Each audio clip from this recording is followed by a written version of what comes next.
Face à la situation sécuritaire délétère dans la sous-région ouest-africaine, le Bénin prend visiblement des mesures de prévention pour taire toute velléité non seulement liée aux attaques terroristes, mais aussi à la vague de coups d'État, notamment au Mali, en Guinée et récemment au Burkina.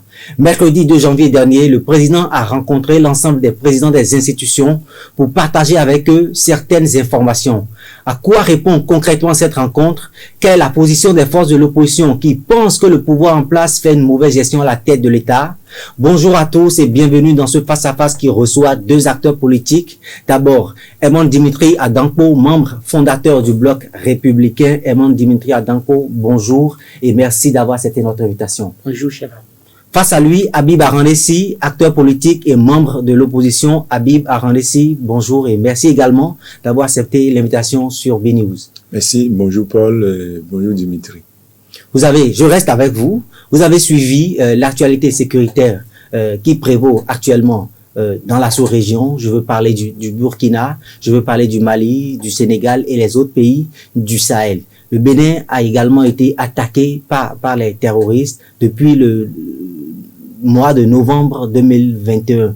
Qu'est-ce que tout ceci vous a inspiré en tant qu'acteur politique? Bon, je pense que les questions sécuritaires, les attaques terroristes, c'est l'affaire de tout le monde.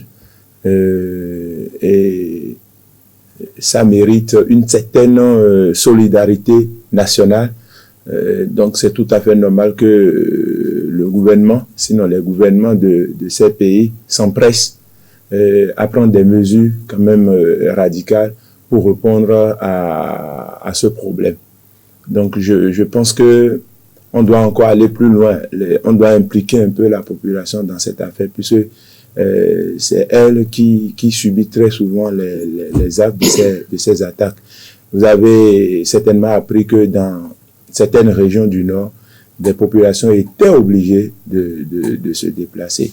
Je me demande dans quelles conditions ces populations se sont déplacées et où aujourd'hui ils sont logés. Donc c'est une affaire de tout le monde, c'est une affaire qui concerne tout le monde. Voilà.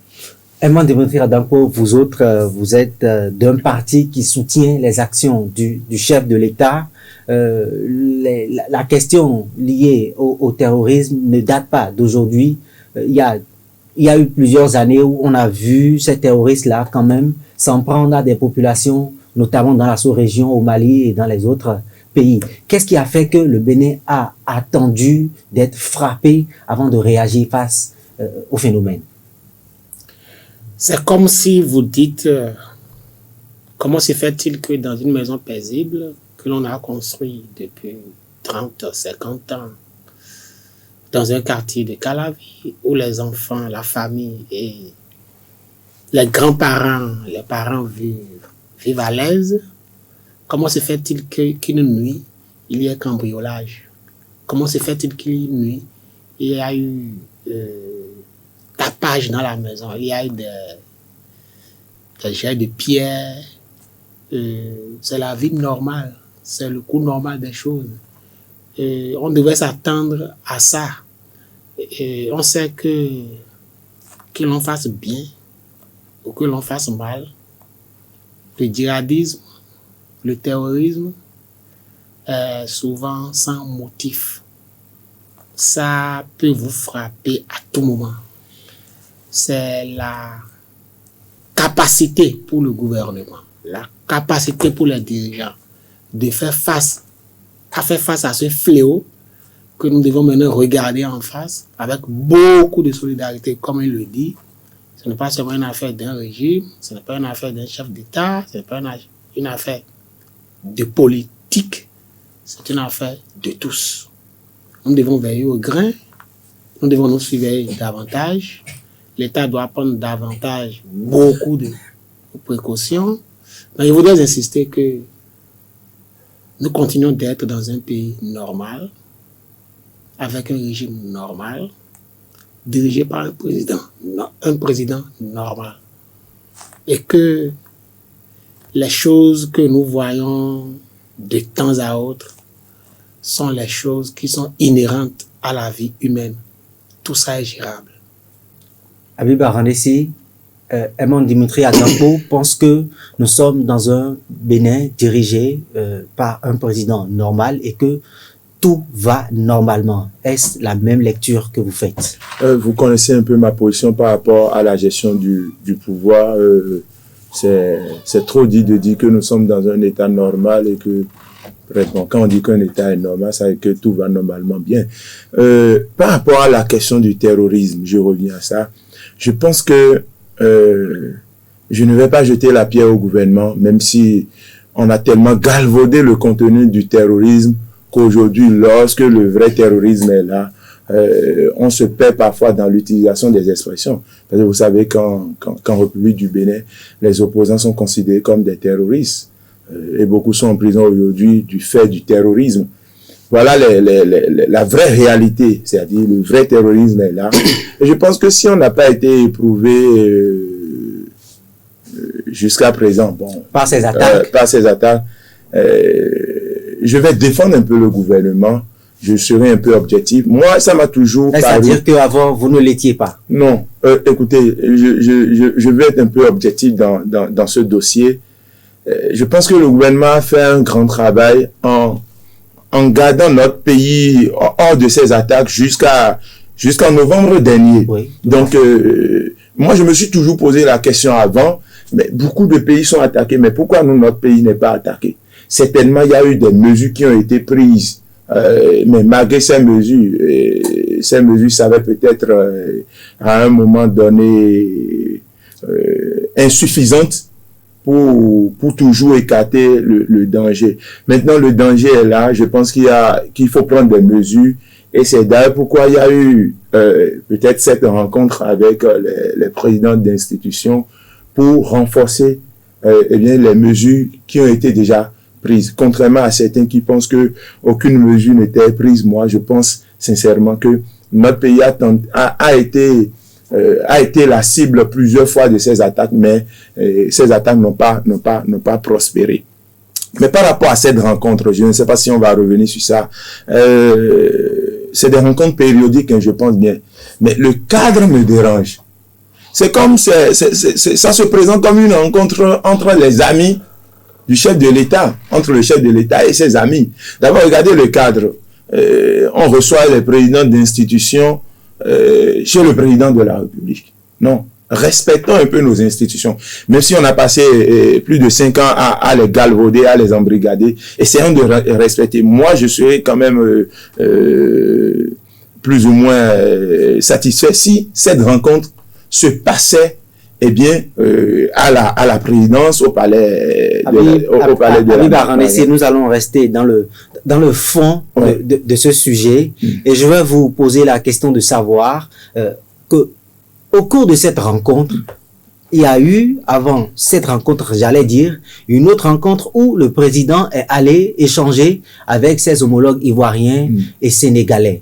Est-ce que ce ne sont pas des démarches qui entrent en ligne de compte de la prévention de ces coups d'État qu'on a enregistrés ou qu'on a notés récemment dans la sous-région? Alors, nous sommes en train de passer du terrorisme au coup d'État, mais écoutez, nous n'avons pas eu droit à des déclarations suite à l'issue de ces rencontres, même à l'issue de la rencontre avec les présidents d'institutions, nous n'avons pas eu droit à un compte rendu ou bien à une déclaration ayant un contenu clair. On nous a envoyé suivre le discours du chef de l'État à l'Assemblée nationale pour dire quoi? Si nous devons considérer les coups d'État, si vous m'amenez à parler des coups d'État, je pense que ce n'est pas les navettes ou bien les discussions de chefs d'État qui vont régler les questions de coups d'État. Les questions de coups d'État font suite à la légitimité aujourd'hui, à la question de légitimité des régimes. Vous savez, nous avons en Afrique, surtout dans notre région ouest africaine, des régimes qui ont double problème de légitimité. Le premier niveau, c'est comment ces présidents sont élus, comment les élections se sont passées. Vous avez eu des présidents qui se sont installés à l'issue des élections tripatouillées, des élections truquées, et qui s'installe malgré tout ça. Et au lieu de Bénin, au lieu de corriger, je vais perdre le fil et je vais vous dire le deuxième niveau. Et au lieu de rectifier le tir, au moins dans la gestion du pouvoir avec tout le monde, on fait encore une gestion chaotique, on fait une gestion avec un petit groupe d'individus et la grande masse, eh bien, est laissée pour compte. Regardez l'exemple du Burkina. L'armée n'est même pas nourrie. L'armée, c'est-à-dire, n'a rien du tout. Mais dans le même temps, vous entendez le salaire des ministres. Vous voyez le train de vie du pouvoir en place. Et quand c'est comme ça, ça crée ce qu'on appelle la frustration. Et quand nous prenons le cas du Bénin, parce que je pense que vous voulez venir au cas du Bénin, vous avez vu dans quelles conditions nous avons organisé les élections de 2021. Et vous avez vu aujourd'hui les conditions dans lesquelles les Béninois vivent. Vous avez appris tout dernièrement qu'il y a eu même un appel au départ volontaire. Ça veut dire que nous avons des difficultés. On est obligé de surtasser la population. Mais dans le même temps, les ministres, vous connaissez leur situation salariale. Les préfets, vous connaissez leur situation salariale. Pour vous dire que les gens se moquent de nous. Et puis, quand c'est comme ça, le peuple est obligé de prendre ses responsabilités. Et tous ces coups d'État font suite à des manifestations populaires. Ce n'est pas des militaires qui se sont levés pour dire « nous prenons le pouvoir, nous arrachons le pouvoir ». Non, c'est suite à des manifestations populaires. Et malheureusement, je n'encourage pas des coups d'État, je suis un démocrate fin. Malheureusement, la population n'a pas aujourd'hui la capacité et la force d'aller jusqu'au bout de ces revendications. Et l'issue qu'ils trouvent aujourd'hui, c'est l'accompagnement de l'armée. Voilà ce que je pense un peu de la situation dans la sous-région. Herman Dimitri Adanko, nous avons suivi ce qui s'est passé par exemple au Mali. La jeune au pouvoir a dénoncé la mauvaise gestion du président, du feu président, j'allais dire, Ibeka, Ibrahim Keïta, Boubacar.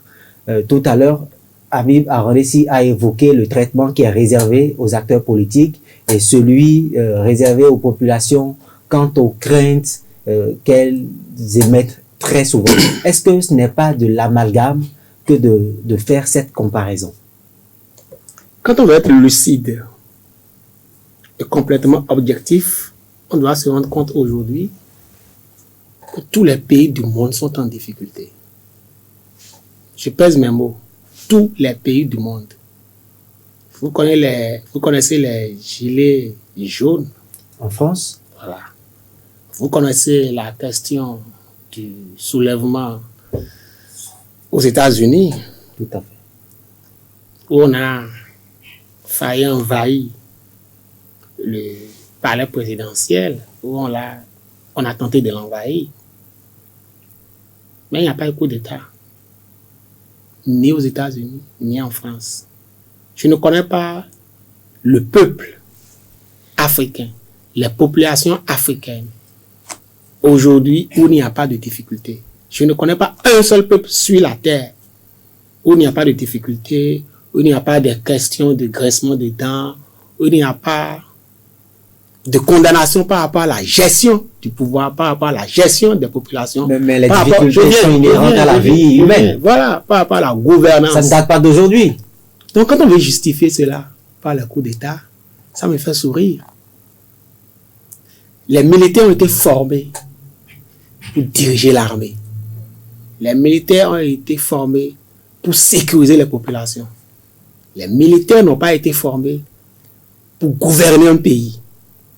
Et dans 99% des cas, dans la majorité écrasante des cas, partout où cela s'est produit, il n'y a rien eu. Mais selon vous... Attendons, restons au Burkina Faso. Oui, allons-y. Ça fait combien de coups d'État? Oui. Je crois que Habib aura l'amabilité de nous dire ça fait combien de coups d'État au Burkina Faso et quel est le résultat. Donc c'est pas parce qu'un président gère mal. C'est pas parce qu'un président s'octroie un troisième mandat. C'est pas parce que les préoccupations des populations n'ont pas été correctement prises en compte qu'il faut faire la promotion des coups d'État. Ça n'aboutira à rien. L'armée au pouvoir n'aboutira à aucun développement sur aucun point de la terre. Ça là, moi je suis ferme là-dessus. Vous l'affirmez de façon péremptoire. Ou bien on ne l'est pas. Les coups d'État, c'est de la pagaille. Les putsch, c'est de la pagaille. Ça ne développe aucun pays. On fera de la phraséologie, on parlera français du 1er janvier au 31 décembre, mais on ne pourra convaincre personne par rapport au fait que les coups d'État constituent une solution pour mieux gouverner un pays. C'est pourquoi j'ai dit tout à l'heure, au Burkina Faso, ça fait combien de coups d'État? Au Mali, ça fait combien de coups d'État? Au Tchad, ça fait combien de coups d'État? Tout à l'heure, vous allez voir qu'il y a encore coup d'État contre les putschistes. Et nous allons continuer comme ça pendant combien de temps? Selon vous? On a dit, c'est parce que les gens gèrent mal. C'est parce que les gens sortent à 3e mandat ou 4e mandat. En Guinée-Bissau, est-ce que c'est parce que le président qui était là, c'est au 3e ou 4e mandat, qu'il y a un coup d'État, il faut aller chercher. Il n'y a pas encore eu coup d'État en Guinée-Bissau? Qu'il y a une tentative de coup d'État. Et ça a échoué. L'intention n'a pas été... Ça a échoué. Les gens avaient dit oui, c'est une vague. Ça va continuer. Partout, ça va tout embraser. Nous sommes à la réalité selon laquelle, tout au moins celui-là ne sait pas au 3e mandat. Donc, il y a une tendance à minimiser le pouvoir, à minimiser la gouvernance, à banaliser le pouvoir d'État.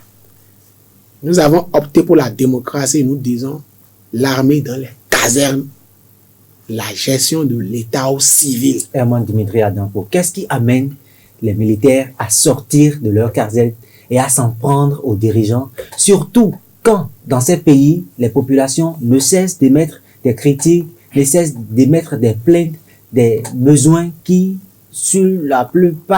dans la plupart du temps, ne sont pas satisfaits. Restons dans le Sahel, et restons au Mali ou au Burkina, au Mali précisément. Ceux qui sont au front contre les djihadistes et les terroristes, ce sont les militaires.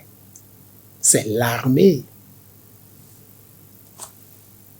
qui n'a pas été capable de produire un résultat efficace et qui trouve aujourd'hui que pour améliorer les conditions de vie des populations et pour faire un résultat, le résultat qu'il faut, il faut prendre la tête du pays.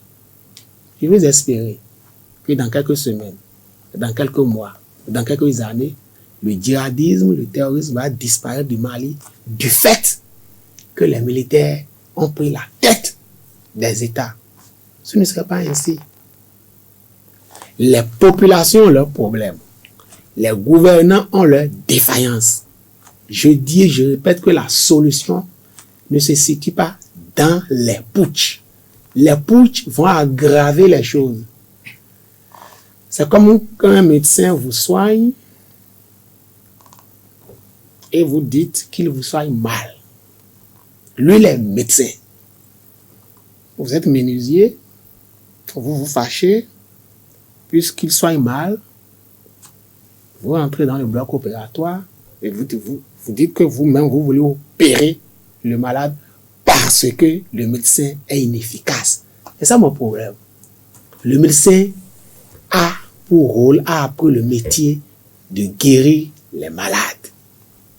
Il peut être inefficace. Ce n'est pas le menuisier qui le sort et qui prend la tête de l'opération. Il va échouer plus que le médecin. Face au silence parfois de ces dirigeants, quelle devrait être plutôt la réaction de ces putschistes? Ce n'est pas les putschistes. Vous devez dire quelle devait être la réaction du peuple. Quelle devait être la réaction de l'élite. Puisque les militaires font partie la réaction, oui, la réaction des partis politiques. C'est de continuer à faire ce qu'Habib fait. C'est de continuer à dire ce n'est pas bien. C'est de continuer à faire les conférences de presse et à dénoncer. C'est de continuer à proposer. C'est de continuer à proposer des idées qui permettent de débouter ceux qui font mal et de prendre le pouvoir de manière démocratique. C'est de proposer des idées fortes. Mais c'est comme ça que ça fonctionne. Ça ne fonctionne pas autrement. Ça n'est pas le rôle de l'armée. Voilà. Donc l'armée doit se calmer et laisser les forces vives de la nation faire le travail militant, faire le travail politique, faire la guerre des idées, et au fur et à mesure, les choses vont s'améliorer. Vous avez suivi. Au Burkina, les militaires ont évoqué des raisons relatives au mauvais traitement que l'État leur réserve dans la lutte contre le terrorisme. Face à ça, ces soldats-là devraient se taire peut-être et faire recours aux forces vives de la nation pour défendre leurs intérêts. C'est ça ce que vous dites? Nous sommes face à une réalité actuellement. C'est que là où ils sont, il leur sera difficile de bouger. Il leur sera difficile de gouverner. Il leur sera difficile de faire mieux que ce qu'ils condamnent. Je peux admettre avec d'autres pour dire ils ont raison de faire ça. C'est parce qu'ils souffrent. C'est parce qu'ils sont malmenés. Ils doivent prendre la tête des États. Ils doivent faire du putsch. Ils doivent faire les coups d'État. Mais je dis la réalité aujourd'hui. Si nous sommes lucides, c'est qu'ils sont incapables et seront incapables de bouger dans ces conditions-là, dans ce contexte-là, dans ces circonstances-là. Parce qu'ils ont opté, malheureusement, pour le régime démocratique. Et eux, les militaires et les civils. Habib Arandessi, je reviens à vous. Nous allons revenir au Bénin et rester focus sur cette rencontre qui a eu entre le président de la République et les présidents des institutions. Nous avons suivi le porte-parole de circonstances pour cette concertation. Je veux parler du président de la Cour constitutionnelle qui, au sortir de cette séance, a dit, je cite, « Ce que nous pouvons dire, c'est qu'il n'y a pas d'inquiétude à avoir. Le pays est sécurisé. Le pays fonctionne et le pays est dirigé. Que chacun sache garder l'esprit nécessaire de lucidité, de tolérance et de responsabilité. » Fin de citation. Ces assurances-là suffisent-elles, selon vous, pour apaiser les populations, surtout celles du Nord, quant aux menaces qu'elles vivent sur le terrorisme? Alors, je pense que c'est le rôle de tout pouvoir de rassurer sa population. Mais j'aimerais que ces assurances soient réelles. Mais cela ne nous convainc pas malheureusement parce que nous avons en face de nous un gouvernement qui a toujours rassuré. Et la réalité, nous la vivons tous aujourd'hui. Donc, pour dire quoi? C'est bien de tenir ce genre de discours, c'est bien. Il y a une étape de rassurer la population, mais ce qui serait très bien, c'est de prendre réellement des mesures pour que cette population vive dans la quiétude. Alors, je voudrais revenir rapidement sur les propos de monsieur Dimitri, sinon... Oui, nous allons y aller. Je pense que monsieur Dimitri a parlé hors réalité. Hors réalité, vous savez... Sur quoi? Oui, écoutez, politiquement, lorsque le pouvoir utilise l'armée contre la population, malheureusement, vous ne dénoncez pas. Alors que la population est là, et l'armée est là d'abord pour protéger la population, pour protéger les intérêts de la population. Mais dans plusieurs pays, le pouvoir politique utilise l'armée pour tirer sur la population. Vous ne dénoncez pas ça. Attendez, lorsque la population se lève pour réclamer des élections inclusives, pour réclamer le bien-être, pour réclamer la justice sociale, nous avons vu dans plusieurs pays. En Afrique, au Bénin, nous avons vécu ça. Et quand la population la population, l'armée tire sur les gens, mais on ne dénonce pas ça. Mais c'est quand la population se lève et que l'armée accompagne et finalise les revendications. Moi, je ne soutiens pas les coups d'État. Je dis, je suis un démocrate fin. Ce n'est pas bien, nous avons déjà une démocratie très fragile et que cela s'anime pas encore par des coups d'État, ce n'est pas bien pour nous. Mais je dis, nous sommes dans un contexte où les hommes politiques, le pouvoir politique fait tout en Afrique pour que les opposants n'existent même pas. Nous avons, vous voulez quoi? Au Bénin, par exemple, qui sont ceux-là qui peuvent encore porter la voix de ce peuple? Nous sommes presque inexistants. C'est-à-dire que les formations politiques de la mouvance comme le Bloc républicain ne portent pas les aspirations. Non. Ne portent pas la voix des populations. Écoutez, est-ce que les gens du Bloc républicain se sont levés, par exemple, pour dénoncer la cherté de la vie? Vous les avez vus dire ça? Les gens de l'UP, vous les avez vus se lever pour dénoncer la manière dont les allocations universitaires sont saccagées? la manière dont les prix des denrées de première nécessité aujourd'hui galopent, et puis la population est obligée de s'offrir peut-être un repas par jour. Vous avez vu les gens du Bloc républicain dénoncer la maltraitance des policiers aujourd'hui, ou bien vous n'écoutez pas les policiers. Moi, je circule chaque jour et je les écoute. Puisque Armand Dimitri, ceux qui soutiennent le pouvoir manquent très souvent d'objectivité. Ils n'arrivent pas à dire, et c'est malheureux. Moi, si je suis un soutien du pouvoir de Patrice Talon, bien de n'importe quel pouvoir, je ne serai pas un soutien à la quête d'un pot de responsabilité qui m'oblige a dit autre chose que la réalité. Je lui dirai, monsieur le président, ça là c'est bon, ça là ce n'est pas bon. C'est ce qu'on appelle un soutien. Mais malheureusement, Habib Arandessi pense que les formations politiques qui soutiennent le chef de l'État, l'Union progressiste, le Bloc républicain dont vous êtes membre fondateur, et les autres partis qui soutiennent le chef de l'État sont indifférents aux souffrances des populations. Je suis obligé de constater, d'être amené à constater que l'opposition fainéante veut que la mouvance vienne la renforcer dans la lutte contre le régime en place. Je suis de la mouvance, je suis un acteur politique. Je soutiens les actions du gouvernement de la rupture de Patrice Talon.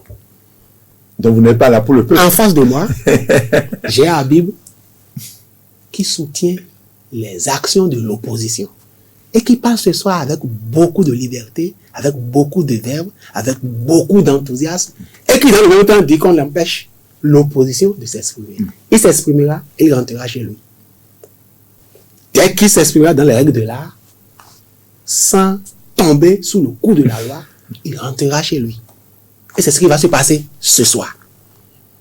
Que l'opposition fainéante ne m'amène pas moi à venir la renforcer dans la lutte contre le régime de la rupture, le régime pour lequel moi je me suis battu,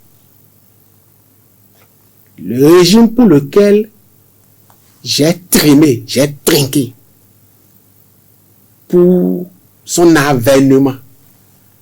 J'ai entendu dire tout à l'heure, les militaires sont manipulés pour tirer sur les populations. Les militaires qui ont la capacité de faire coup d'État, qui ont la capacité de faire putsch contre un régime, qui sont manipulés pour tirer sur les populations, sont aussi capables de dire, nous ne voulons pas tirer sur les populations, nous ne voulons pas continuer comme ça, nous voulons rester dans les casernes, nous voulons rester républicains, s'il vous plaît, messieurs les dirigeants, laissez-nous dans notre caserne pour que la République se porte mieux. On peut faire ça quand on a la capacité d'aller déstabiliser tout un régime, donc de déstabiliser tout un pays. On a la capacité de faire ça. On ne cherche pas argument. On ne dit pas, on nous manipule contre le peuple. Maintenant, la Bible dit une chose. Les populations se sont soulevées et l'armée a achevé. Ces jeux de mots me font rire. Quelle population a demandé à qui d'aller faire coup d'État où? Mais quand il y a ces coups d'État, vous voyez le soutien de la population. C'est des histoires.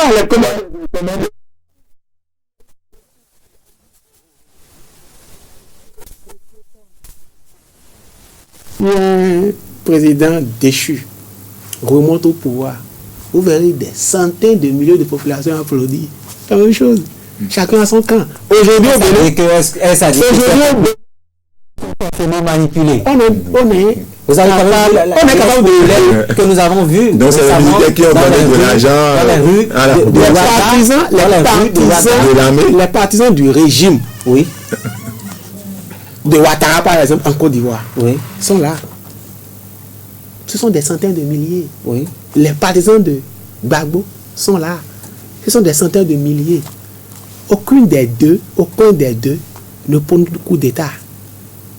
Rentrer dans la rue et fêter coup d'État.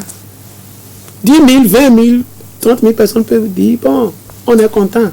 De l'autre côté aussi, on peut dire on est content.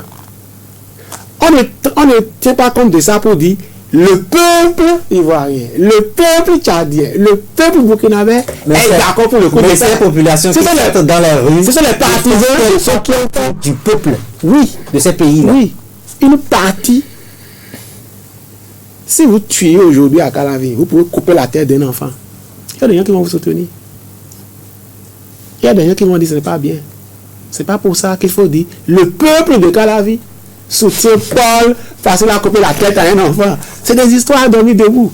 Aucun peuple n'a jamais, en tout cas pour les cas qui sont en face de nous, demandé à des militaires d'aller faire des coups d'État. Mais pourquoi Emman Dimitri Adanko, quand ces coups d'État-là surviennent, les populations entrent unanimement, systématiquement dans les rues. Et spontanément, il faut préciser. Pour fêter, pour jubiler, suite au départ de ces présidents dont elle n'apprécie pas forcément la gestion. Pour répondre.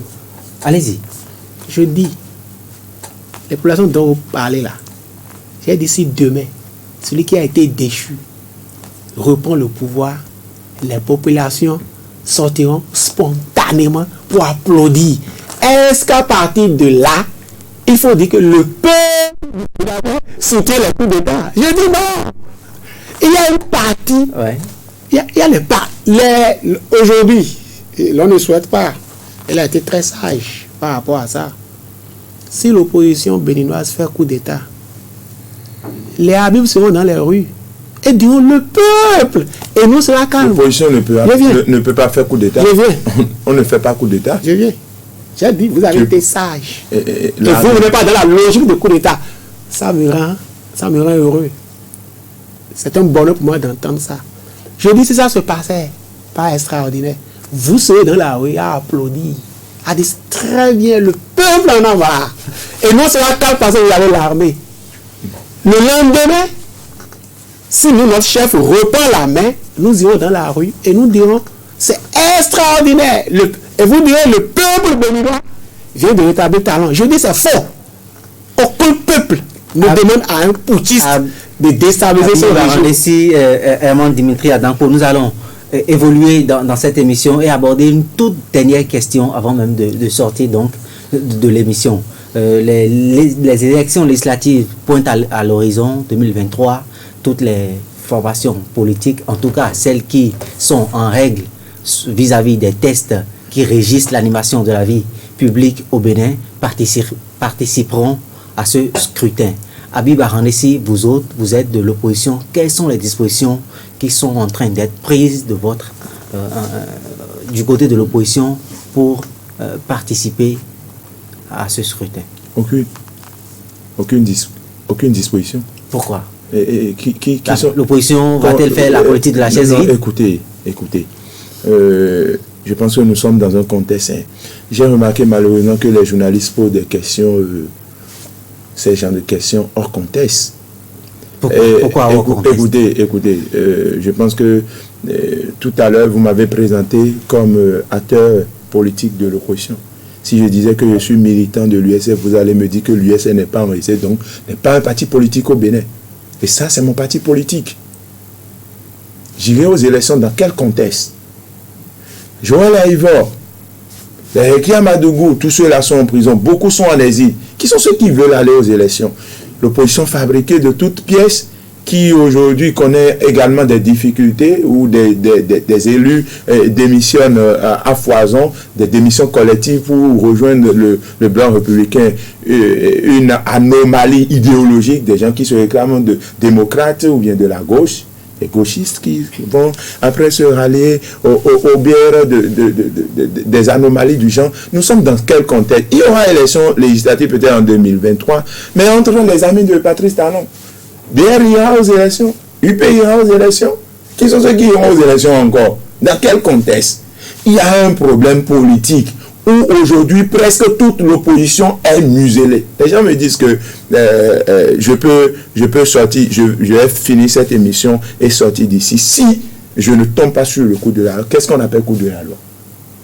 Voilà un pouvoir qui s'est installé, qui a créé des limites et des guet-apens pour limiter en réalité l'expression populaire, pour limiter l'expression de l'opposition. Et puis quand tu parles, on voit que ce n'est pas trop, ça ne touche pas trop le pouvoir encore, on te laisse. Mais quand on voit que le gars là, il a frappé fort, il faut le prendre en même temps. C'est comme ça se passe. Nous vivons sous la peur. Nous vivons dans la peur du monde. Nous vivons dans l'inquiétude. Est-ce que ce n'est pas trop facile? Écoutez, la veille des élections, vous avez été quand même témoin, non? On a dit, on soupçonne Habib d'être en train de se réunir avec ses frères étudiants. Donc pour ça, il faut le prendre et puis après les élections, on va le libérer. Et on déploie l'armée chez moi à la maison, on tire. Ça c'est quoi? C'est quelle démocratie ça là? Vous avez vu beaucoup ont dit 5 ans, c'est 5 ans. Ils ont été arrêtés parce qu'ils constituent pour moi, peut-être, moi je suis encore lié, parce que je ne constitue pas encore une vraie menace peut-être pour le pouvoir. C'est-à-dire, je n'ai pas encore un dispositif en main dont le pouvoir a peur actuellement. Presque tout le monde est en prison, il y a quelques isolés, donc on peut les laisser continuer à parler pour légitimer, pour montrer que oui, certains continuent de parler, non, vous dites que tout le monde est en prison, mais Habib continue de parler, non, mais c'est ce jeu qui se joue aujourd'hui.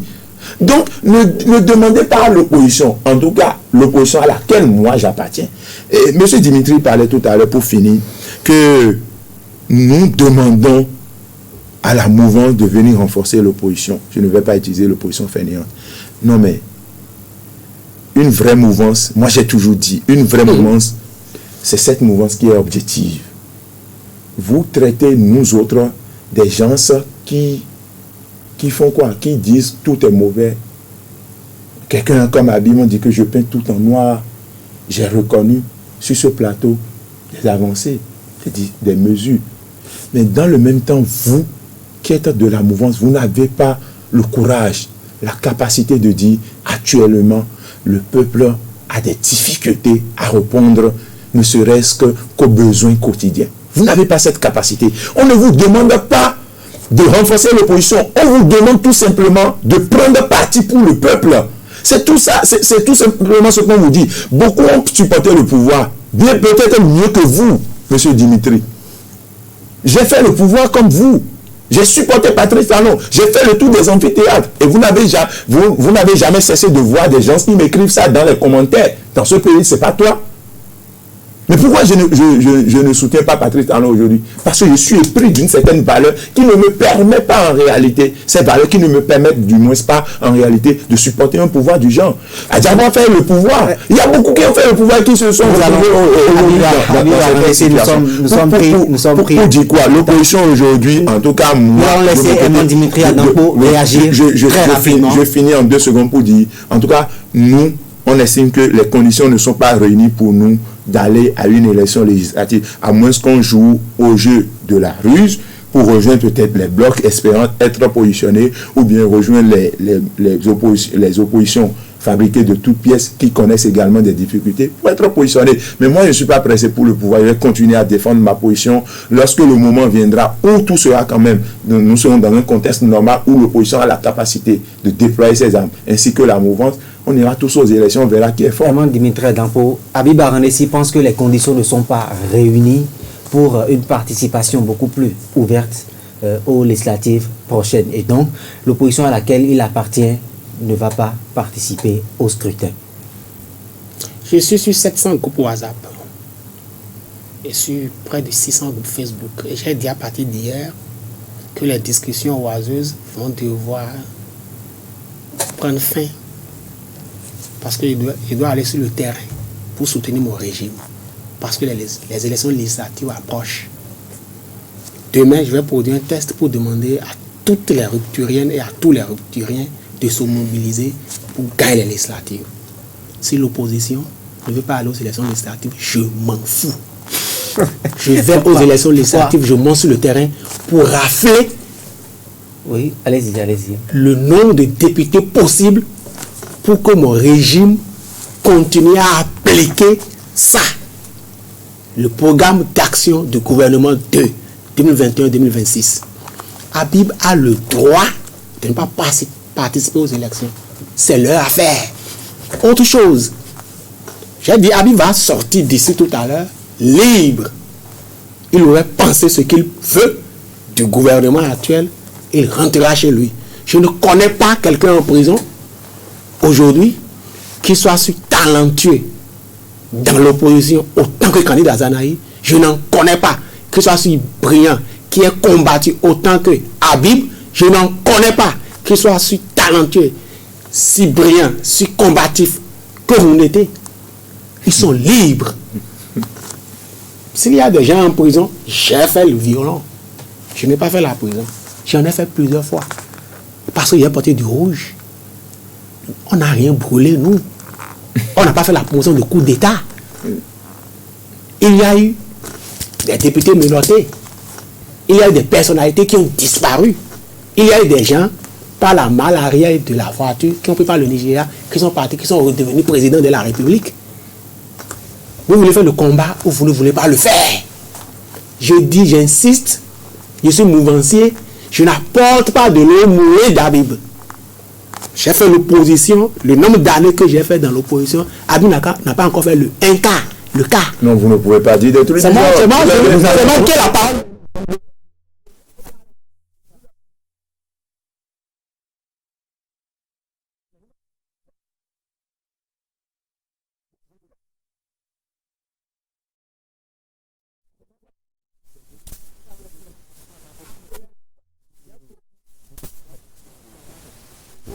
On va parler de nous.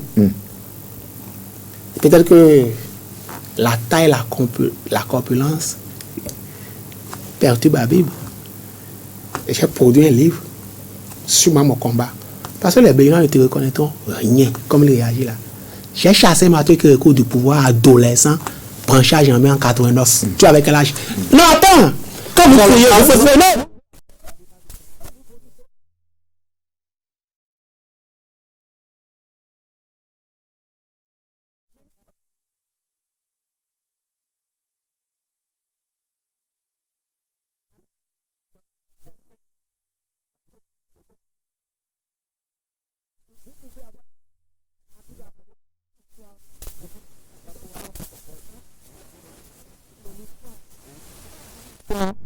C'est pas les histoires comparables. Nous disons la même chose. Je dis, j'ai fait l'opposition comme vous. Et lorsqu'on était comme dans l'opposition, pas comme nous. J'ai fait l'opposition. Oui, mais pas dans la mouvance présidentielle, je fais la mouvance présidentielle. Je ne mélange pas. Mélangez. C'est votre affaire, c'est votre manière de comprendre la politique. C'est votre mode de fonctionnement. Moi, en tant qu'acteur politique, ce que moi, c'est de la politique. Quand je suis de la mouvance présidentielle, on peut me demander d'aller dire aux dirigeants, ceci n'est pas bien, ceci n'est pas bon. On ne me demande pas de venir le dire en public. C'est votre rôle de le dire en public, de dénoncer tout ce que vous voulez. On n'est pas du côté du peuple, on n'est pas du côté du peuple. Et quand le président de la République construit les routes, et forge les puits, et commence à faire les, comment vous appelez, multiplier les cantines scolaires, et nous on applaudit, c'est pour les animaux qu'on fait ça, mais pour les cailloux. Quand on dit je dois venir parler exactement comme Habib pour espérer être du côté du peuple, je ne suis pas d'accord. Encore que j'ai dit tout à l'heure, comme il le dit, tous les peuples du monde, y compris ceux du Bénin, sont en difficulté notoire et qu'il faut améliorer les conditions de vie. Habib n'a pas entendu ça. Il a entendu seulement ce que lui dit. 30 secondes pour conclure. 30 secondes. Alors, je vais conclure pour dire, vous savez, quand on est acteur politique, on défend une conviction, on défend des valeurs. Et personne, et je répète encore, personne ne vous demande de défendre l'opposition. Quand vous êtes acteur politique, vous reconnaissez que ça ne va pas. C'est ça qui va vous permettre demain d'avoir la crédibilité du peuple. Mais quand vous maquillez la triste réalité que vivent vos populations, demain, vous allez recevoir le coup. On vous aura pour dire quoi? Pour les questions, je vais sur les deux questions rapidement pour conclure. Pour les questions de terrorisme, je pense qu'il nous faut une certaine solidarité nationale. Ça, moi, je ne fais pas, je ne dis pas le contraire de ce que je pense. Je pense que le gouvernement doit prendre des mesures parce qu'il s'agit d'une question nationale. Et ce n'est pas seulement le gouvernement, c'est l'affaire de tout un peuple. Toute une population aujourd'hui est déplacée d'un point A à un point B. Donc, c'est des difficultés auxquelles nous devons tous y faire face. Et par rapport à ça, je voudrais que le gouvernement soit un peu plus clair et plus convaincant avec avec de la matière, pas des déclarations superficielles pour tout simplement rassurer. Pour les questions de coup d'État, je pense que nous devons renforcer les questions de liberté. Les 30 secondes oui, permettez-moi de finir. Oui. Nous devons renforcer les questions de liberté. Nous devons renforcer les questions de gestion. Nous devons combattre, nous devons renforcer les questions de la lutte contre la corruption sous toutes ses formes.